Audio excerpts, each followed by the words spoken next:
வணக்கம் உறவுகளே, இன்றைக்கு என்னுடைய யூடியூப் காணொளியில் நீங்கள் காண இருக்கும் வீடியோ ஸ்ரீலங்கன் ஸ்பெஷல் ஸ்நாக்ஸ் ரெசிபியில் ஒன்றான இறால் முறுக்கு என்று சொல்கிறது அல்லது ட்ரிங்க் முறுக்கு என்று சொல்லுவோம். அதுதான் நாங்கள் செய்ய போகிறோம். அந்த வீடியோ தான் நீங்கள் பார்க்க போகிறீங்க. என்னுடைய வீடியோவை ஃபஸ்ட் டைம் பார்க்குற நீங்கள் முழுமையாக என்னுடைய காணொளியை பார்த்து சப்ஸ்கிரைப் பண்ணிவிட்டு பக்கத்தில் இருக்கிற பெல் பட்டனையும் கிளிக் பண்ணிவிட்டு பாருங்கள். அப்போ தான் நான் போடுற வீடியோக்கள் எல்லாம் உங்களுக்கு உடனுக்குடனே நோட்டிஃபிகேஷனாக வந்து சேரும். இப்போ வாங்க வீடியோக்குள்ளே போகலாம். இந்த முறுக்கு எப்படி செய்கிறேன்னு பார்க்கலாம்.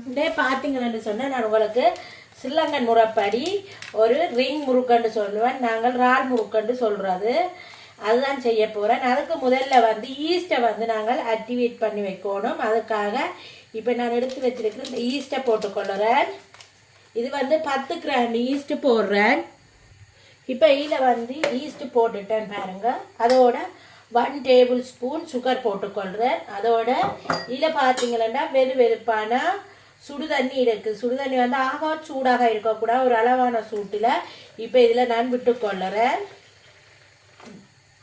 விட்டுட்டு இதை நல்லா மிக்ஸ் பண்ணுங்க. கரையும் வரை மிக்ஸ் பண்ணிட்டு ஒரு 10 இருந்து 15 நிமிஷம் இந்த ஈஸ்ட்டை வந்து நாங்கள் மூடி வைப்போம் ஆக்டிவ் ஆகட்டுக்கும். அதுக்கப்புறம் என்ன செய்யறேன்னு சொல்லி பார்க்கலாம். நான் இப்போ குழைக்கிற இந்த டிஷ்ஷிலே தான் இந்த ஈஸ்ட்டை போட்டு நான் ஆக்டிவ் பண்ண வச்சிருக்கிறேன். என்னென்னு சொன்னால் ஒரே தடவை இதுலேயோ குழைச்சி கொள்ளலாம். அந்த மாவண்டத்துக்காண்டி தான் ஈஸ்ட்டை இதில் வந்து நான் இப்போ கரைச்சிருக்கிறேன். இப்போ இது வந்து 10 இருந்து ஒரு 15 நிமிஷம் இப்படியே நாங்கள் மூடி வச்சு கொள்ளுவோம். அதுக்கப்புறம் பார்க்கலாம் என்ன செய்யறேன்னு. ஈஸ்ட் வந்து ஆக்டிவ் ஆகிட்டுது. இப்போ நாங்கள் அதுக்குள்ளேயே நான் 2 கப்பு மாவு எடுத்து வச்சிருக்கிறேன். அதை போட்டுக்கொள்ளுறேன். 2 கப்பு காணுமானதாக இருக்கும் போட்டுக்கொள்ளுறேன்.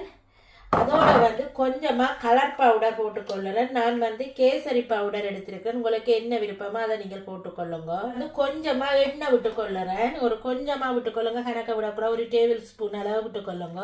கொஞ்சமாக உப்பு போட்டுக்கொள்ளுங்க தேவைக்கு ஏற்ப. நான் வீடியோவில் எடுப்படையில் உப்பு போடும்போது நல்லா மிக்ஸ் பண்ணி குழாச்சி எடுத்துக்கொள்ளுறேன். உங்களுக்கு மைதா மாவு விருப்பம்னா நீங்கள் மைதா மாவும் போட்டுக்கொள்ளலாம். நான் வந்து கோதுமை மாவு தான் போட்டிருக்கிறேன். இப்போ இதை நல்லா மிக்ஸ் பண்ணி குழச்செடுப்பேன்.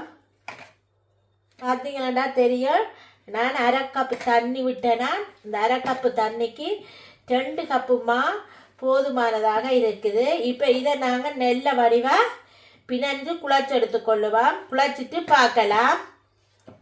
வெயில வந்து திருப்பியும் ஒரு 1 டேபிள் ஸ்பூன் அளவு நான் எண்ணெய் விட்டுக்கொள்ளுறேன். நல்லா மாவை பிணைஞ்சு சப்பாத்தி மாவு பருவத்துக்கு குழச்சி எடுத்துட்டு இப்போ வந்து நான் 1 டேபிள் ஸ்பூன் அளவு எண்ணெய் விட்டுருக்கிறேன். எண்ணெயை விட்டுட்டு திருப்பி ஒருக்க நாங்கள் உருட்டி எடுத்துக்கொள்ளுவோம். திருப்பியும் நெல்ல வடிவாக பிணைஞ்சு எடுத்துக்கொள்ளுவோம். இப்போ இது நல்லா பிணைஞ்சு உருட்டி எடுத்துட்டு இதை இப்போ நாங்கள் ஒரு 10 இருந்து ஒரு 20-25 நிமிஷம் அப்படியே ரெஸ்ட்டில் விட்டுக்கொள்ளுவோம். அதுக்கப்புறம் பார்க்கலாம். இப்போ இதை நாங்கள் மூடி வச்சுக்கொள்ளுவோம். இப்போ பார்த்தீங்கன்னா மாவு வந்து சூப்பராக ரெடி ஆகிட்டு பாருங்க எப்படி வந்துருக்குன்னு நல்லா சாஃப்டாக வந்துட்டுது. இப்போ நாங்கள் இது எப்படி செய்யணும்னு சொல்லி பார்க்கலாம். இப்போ வந்து நான் ஒரு அளவான மாவு எடுத்து வச்சிருக்கிறேன். அதை வந்து இப்படி சப்பாத்தி கட்டியால் உருட்டி எடுத்துக்கொள்ளுங்க.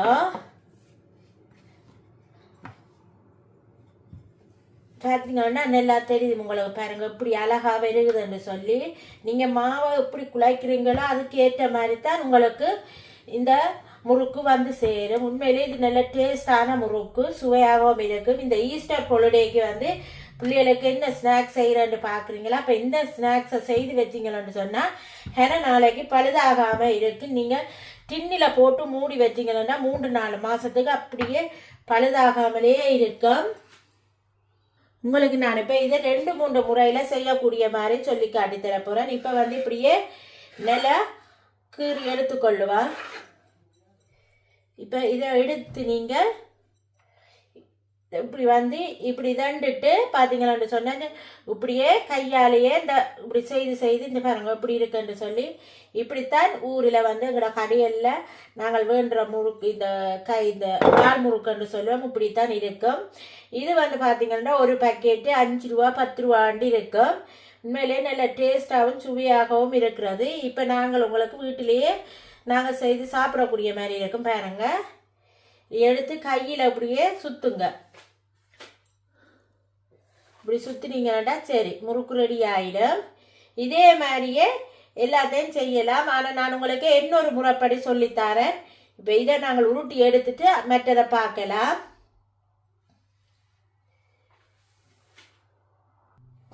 இப்போ பாருங்க, இந்த மாவை வந்து நீங்கள் இப்படி உருட்டி எடுத்துக்கொள்ளுங்க. பாருங்க இன்னும் ஈஸியாகவே இருக்கும். நீங்கள் இப்படி உருட்டிட்டு இப்படி கட் பண்ணினீங்கன்னு சொன்னாலே எனக்கு எவ்வளோ அழகாக வருமான்னு சொல்லி இது ஒரு முறையிலையும் நீங்கள் செய்து கொள்ளலாம் ஈஸியாகவே. அது நீங்கள் சுத்தவே வரும் ஈஸியாக. பாருங்க எப்படி அழகாக வருதுண்டு கிருண்டு நீங்கள் இது செய்யக்கூடிய மாதிரி இருக்கும்.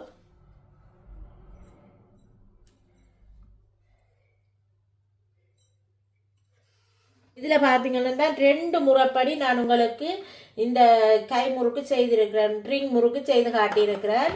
இது நாங்கள் ஊரில் இறால் முறுக்குன்னு சொல்லுவோம். இங்கே அடுப்பில் சட்டி வச்சிருக்கிறேன். எண்ணெய் வந்து நல்லா சூடேறிட்டுது. இப்போ நாங்கள் இதில் இப்போ செய்து வச்சிருக்கிற ஒவ்வொன்றையும் போட்டு எடுத்துக்கொள்ளுவோம். பாருங்க பொரிய மேலே வருவார் பாருங்க ஊதி.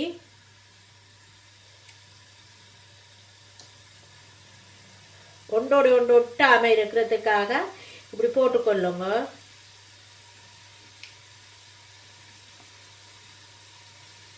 இப்போ எல்லாத்தையும் போட்டுட்டு பார்க்கலாம். இப்போ இதை நாங்கள் மற்ற பக்கம் திருப்பி போட்டுக்கொள்ளுவோம்.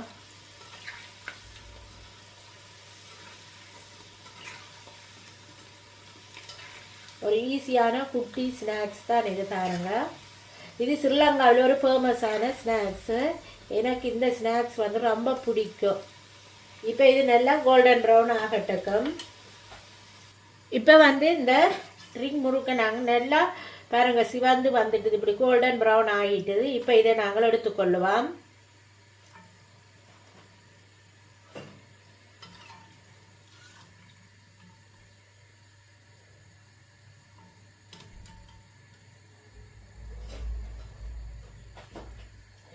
இப்போ பார்த்தீங்கன்னா இதே மாதிரியே எல்லாத்தையும் நாங்கள் பொரிச்சு எடுத்துக்கொள்ளுவோம். இது பார்த்தீங்கன்னா நாங்கள் கையாலேயே சுற்றி போடுறது அது நல்ல ஈஸியாகவே இருக்குது. அதே நான் இப்போ செய்திருக்கிறேன் பாருங்க. இப்படித்தான் இந்த முறுக்கு செய்கிறது. ஒரிஜினலில் கடை முறுக்கில் வந்து இப்படித்தான் இருக்கும் கடையில் செய்கிறது. எல்லாத்தையும் பொரிச்சிட்டு பார்க்கலாம். இப்போ பார்த்தீங்கன்னா ஸ்ரீலங்கன் இறால் முறுக்கு ட்ரிங் முறுக்குன்னு சொல்கிறது இப்போ ரெடி ஆயிடுது. பாருங்க சூப்பராக ரெடி ஆயிட்டுது. இதுக்கு வந்து நான் தனி மிளகாய் தூளும் உப்பும் வந்து மிக்ஸ் பண்ணி வச்சிருக்கிறேன். இதை வந்து கொஞ்சம் கொஞ்சமாக இதில் போட்டு மிக்ஸ் பண்ணி எடுக்க போகிறேன். அப்போ தான் நல்ல டேஸ்டாக இருக்கும். நீங்கள் நல்லா மிக்ஸ் பண்ணுங்க. போட்டு தனி மிளகாய் தூள்லாம் போட வேணும். அப்போ தான் நல்லா இருக்கும். உப்பும் தனி மிளகாய் தூளும்.